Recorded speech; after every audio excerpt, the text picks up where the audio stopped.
Nosotros estamos celebrando hoy en Colombia la fiesta de Jesucristo, sumo y eterno sacerdote. Esa palabra sacerdote que es tan común entre nosotros, que cuando ustedes nos ven a nosotros inmediatamente nos identifican, pero que a lo mejor les cuesta muchísimo trabajo poder descubrir en ustedes mismos su propio sacerdocio, entendiendo lo que significa ser un sacerdote delante de Dios. Porque el día en que nosotros fuimos bautizados, todos participamos de una cosa que llamamos el sacerdocio común. Ese día ungieron nuestra cabeza y nos dijeron: yo te consagro como sacerdote, profeta y rey. Nuestra triple condición de cristianos: ser sacerdotes, ser profetas y ser reyes. Voy a intentar explicarles un poquitico en qué consiste nuestra condición sacerdotal y cómo ejercemos nuestra función sacerdotal delante de Dios. Antes quiero empezar diciéndoles que normalmente el mundo de hoy es un mundo que propugna, defiende y que busca todas las maneras posibles de poder hacer cada vez más fáciles las cosas y poder hacer más fácil la vida. Ayer estaba hablando con uno de ustedes y mirábamos cómo la inteligencia artificial está ganándonos a nosotros muchos espacios y nos está impidiendo hoy muchas veces poder utilizar nuestra propia inteligencia natural. Ya no hay como necesidad de pensar por nosotros mismos, ya tenemos a alguien que se encarga de pensar por nosotros. Hemos perdido poco a poco la habilidad para tener una escritura manual. Hoy los pelados les cuesta mucho trabajo poder redactar algo en el papel porque todo está en el computador.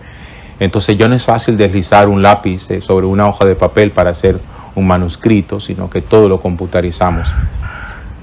Y eso es lo que ha llevado la tecnología a que cada vez vaya como que suprimiendo nuestras habilidades y nuestras posibilidades humanas.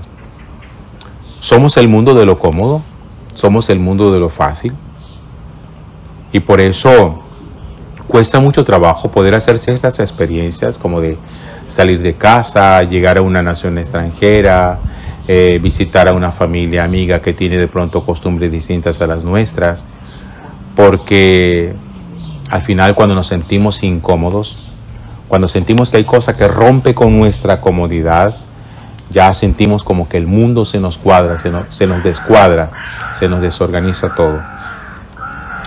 El texto de hoy del profeta Isaías es interesante porque nos muestra a nosotros la profecía de un Jesús al quien llama el profeta Isaías un varón de dolores, alguien que asume sobre sí los crímenes, los pecados, las incomodidades del mundo entero y que es capaz de sobrellevar todas esas incomodidades precisamente para que nosotros aprendamos también juntamente con él cómo ser un poco más generosos, desprendidos y ser un poco más tranquilos al asumir las dificultades de la vida.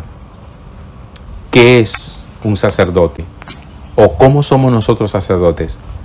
Cuando somos capaces, como dice el apóstol San Pablo, de encontrar nuestra propia vida y de ofrendar nuestra propia vida como una oblación, así lo llama el apóstol Pablo, como una oblación pura, santa, agradable a Dios. El apóstol Pablo dice: sean hostias vivas, santas, puras y agradables a Dios. El sacerdote ministerial, que es el sacerdocio que yo tengo junto con Jesús, nos permite a nosotros poder presentar delante del Señor en la Eucaristía el pan y el vino para que se conviertan en el cuerpo y la sangre de Jesús. Pero el sacerdocio común, el que nos da a nosotros nuestro bautismo, es el que nos permite poder presentar nuestra propia vida como una oblación delante de Dios en medio de un acto sacrificial, en medio de un acto de amor, en medio de un acto de donación total. Cuando uno es capaz de decirle al Señor: mira, todo lo que yo soy, todo lo que yo tengo y todo lo que yo hago, yo te lo ofrezco a ti como un acto de amor. Los actos de oblación no son tan sencillos. Hacer oblaciones, hacer actos de generosidad no es tan fácil porque a nosotros nos han enseñado que lo más importante siempre es el cómo te sientes tú. El que tú estés cómodo, el que tienes que pensar en ti, el que tienes que buscar satisfacer primero tus propias necesidades, que tienes que sentirte contento, que tienes que sentirte a gusto contigo mismo. Que lo más importante es eso, que te sientas a gusto contigo mismo, que todo lo que haga te haga sentir a gusto, que todo lo que tú eres te haga sentir a gusto. Es muy difícil ejercer nuestro sacerdocio cuando uno pretende vivir una vida puramente hedonística, una vida puramente de placer, como que todo tiene que resultar bien, todo tiene que resultar agradable, no puede haber ni un solo acto de sacrificio, no puede haber ni una sola cosa que te haga sentir mal, porque todo lo que te haga sentir mal, todo lo que no te lleva al placer, tú tienes que despreciarlo y tienes que desecharlo. El profeta Isaías nos muestra a Jesús, nos muestra a un hombre a quien el profeta llama varón de dolores, quien dice que es el capaz de asumir sobre sí todos los crímenes, los pecados, las incomodidades de la humanidad para ofrecerlas como sumo sacerdote al Padre Dios, como un acto de ofrenda, como un acto oferente al Señor. Todos los días nosotros tenemos capacidad y tenemos la posibilidad de hacer actos ofertorios. ¿Cuáles son las ofrendas que nosotros presentamos a Dios? Muchas veces uno tiene que presentarse delante de Dios diciéndole sencillamente: mi ofrenda para ti soy yo, mi ofrenda para ti es mi propia vida, es mi relación, es mi familia, las incomodidades que yo puedo padecer, pero frente a las cuales uno no anda quejándose ni anda renegando, sino que uno como sacerdote dice: Señor, esto yo lo ofrezco por ti. Ustedes todos son padres de familia. Y el sacerdocio, en la paternidad y en la maternidad, se ofrece en la medida en que ustedes, esos dolores, esas angustias, esos sufrimientos que como esposos tienen y que como papás tienen, ustedes son capaces de decirle también a Dios: mira, por la salvación de mis hijos, por la salvación de mi familia, yo mismo quiero ser ofrenda agradable para ti. Lo que yo ofrezco a ti, Señor, soy yo mismo. Porque ¿qué es lo que ofrece Jesús como sacerdote al Padre? Su propio cuerpo, su propia vida. La ofrenda de Jesús no es otra cosa distinta a eso. Yo ofrezco mi vida para la salvación de la humanidad.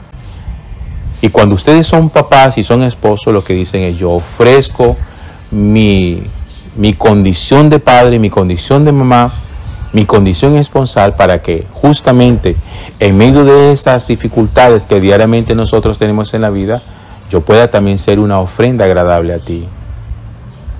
A veces uno se pone a pensar como que cuáles son las cosas que agradan a Dios, y hay personas que consideran que no tienen nada para ofrecer a Dios. Para el Señor, la mejor ofrenda es aquella en la cual el oferente da su propia vida. Porque cualquier otro tipo de ofrenda siempre será externa a nosotros. Una ofrenda económica, una ofrenda de nuestro tiempo, siempre son cosas externas a nosotros. En la parroquia la gente suele llegar a veces con velas. Padre, es que yo le ofrecí a Dios esta vela, o yo le ofrecí este sacrificio. Los auténticos ofrecimientos no son los que van hacia afuera. Los auténticos ofrecimientos son aquellos que provienen desde el propio corazón.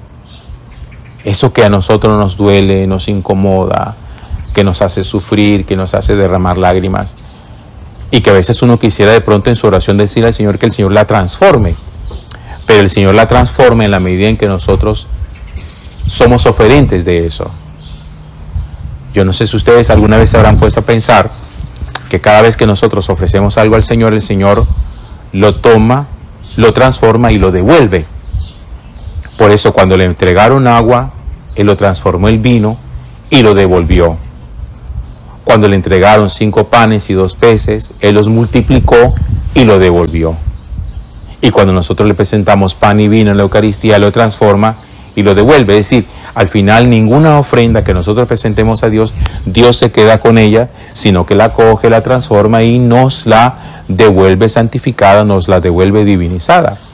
Por eso Dios nunca se queda con nada de lo que nosotros a Él le ofrecemos.